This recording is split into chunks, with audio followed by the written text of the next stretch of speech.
What's up, guys? So in today's video I'll be showing you guys how I pick a point of interest. So someone told me to do a video about picking a point of interest, so exactly this is the right time and opportunity for me to show you guys how I pick a point of interest. And this is my current trade on Euro USD currently, and the trade is currently doing well. So first of all, before I start breaking down the chart, I hope you guys should listen, and you guys should try to make sure you learn something from this video, because it's really important. And first of all, we have to go back to the higher time frame, which is the daily time frame. So that's where we got our analysis from. Then what do we see on the daily time frame? We saw that price has been bullish for the past days on the daily time frame. So price broke this high right here and came back to retest this high. So let me mark it out for you guys to see. So that there was a high right here that price broke, and also price came back to retest the high, which is exactly this high right here. That was the high that price broke, and then price also came back to retest the high, as we all can see. Then what do we have to do? We have already gotten our daily time frame bias that the trend is in an uptrend. The market is in an uptrend. So we go down to the lower time frame to look for our entry. First of all, let's go back down to the 4 hour time frame. Go down to the 4 hour time frame. Okay. And let's begin to zoom in. So what do we see? We come back to the 4 hour time frame. We saw a double break of structure 1, 2, and 3. Then a little pullback from the lower time frame, and the pullback closed above this candlestick and inducement and the point of interest right here. Then price went up. So I knew that okay, price has given us a first bounce, and price will come back again to bounce back, give us a second bounce before continuing this uptrend. So what do I have to do? Then all I have to do is that wait right here to get my market shift, my inducement and point of interest before I can enter for the buy. So then I came back to the 1 hour time frame. First of all, to the 2 hours time frame. That was the time frame I went to. Then what did I see right here? So let me delete everything so that I can explain to you guys again, start from the beginning, so that you guys can see how I got in for the trade. So you guys can see the analysis is very simple, it's not as hard.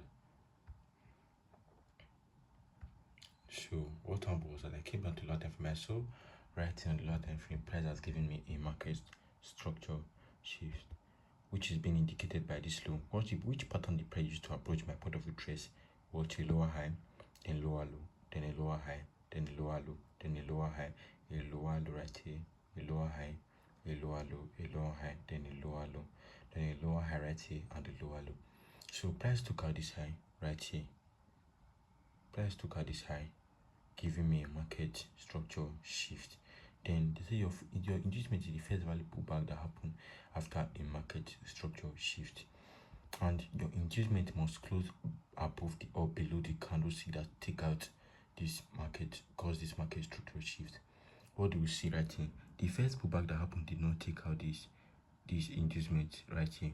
It tried, but it was a weak closure we have. But for we to confirm, it has to be a candlestick closure.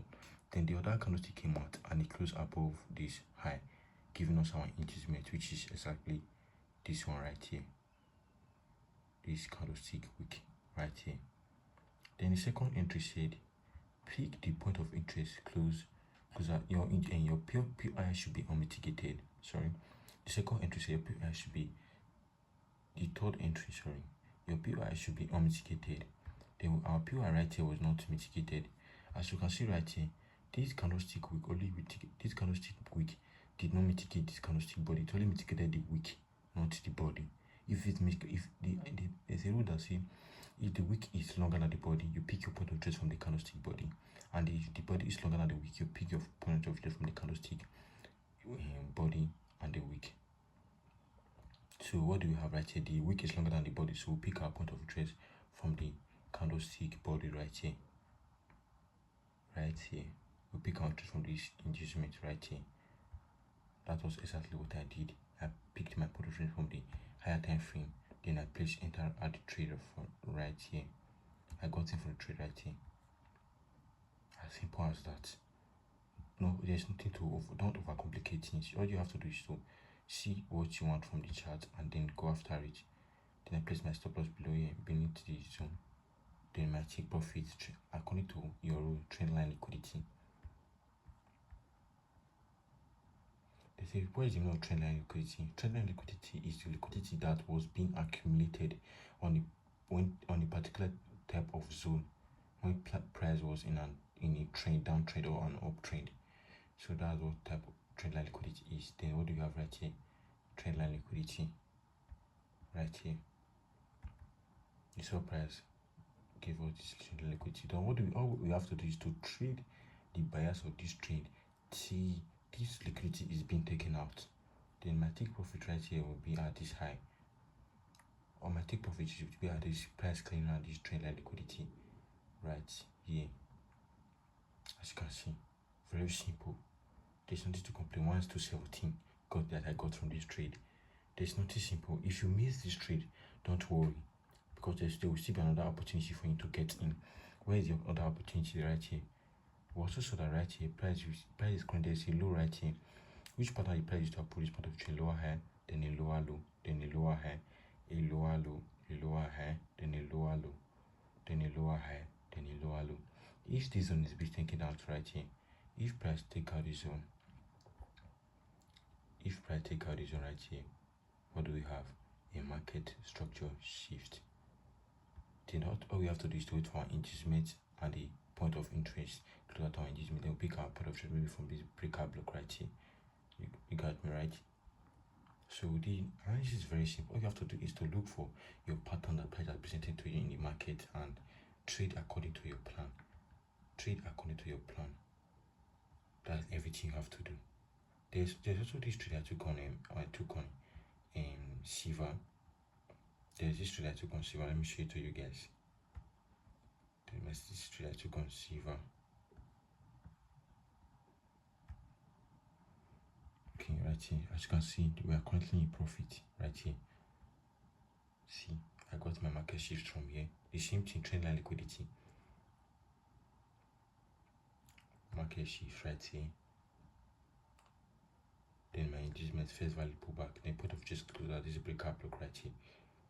I pick my point of trade, then my take profit, trend line liquidity right here. Place my take profit. Price take out this liquidity, then take our profit. As simple as the same thing as in Euro USD. Same thing in Euro USD. You understand? All you have to do, look for the pattern, and when you get the pattern that price has been used to approach your point of interest, all you have to do is to take the trade without hesitation, reservation, or fear. So I hope this little chart breakdown, you guys learn something from it, and if you don't, please, I will advise you to watch it again and again and again. So you guys should tell me which video you guys want me to upload next. Just comment it down below, and please don't forget to subscribe. We are just starting out, so please don't forget to subscribe and like this video if this way is helpful to you. Peace.